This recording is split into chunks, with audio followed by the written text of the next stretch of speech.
എവിടെയാ പോകുന്നു സുശീലേ? ഞാൻ മീൻ വാങ്ങാൻ പോകുന്നു ഭാസ്കര. ഭാസ്കർ നിങ്ങളെവിടെ പോന്നെ? ഇരുപതിൽ തേങ്ങ പറിക്കാൻ പോകുന്നു സുശീലേ. 20 രൂപേന്റെ മീൻ വാങ്ങുവോ? ഈ കാലത്താരം 20 രൂപയ്ക്ക് മീൻ വാങ്ങാം ഭാസ്കര.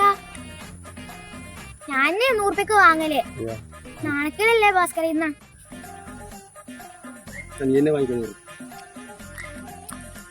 അയിലാമത്തി എന്നാ മീനില്ലേ?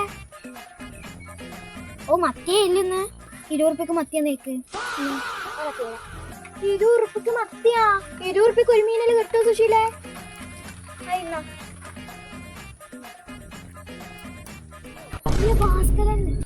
എന്താ ഭാസ്കര തേങ്ങ പറിക്കാൻ പോയിട്ടില്ലേ? അവിടെ ആളില്ല സുശീലേ. തേങ്ങ പറിക്കാൻ പോകുമ്പോഴേക്ക് സുശീലേ നീല പറഞ്ഞ 20 രൂപ മീൻ കിട്ടൂലെന്ന്. അത് പിന്നെ ഭാസ്കര ഞാൻ സുശീല അല്ലേ? എന്റെ സുശീലേ.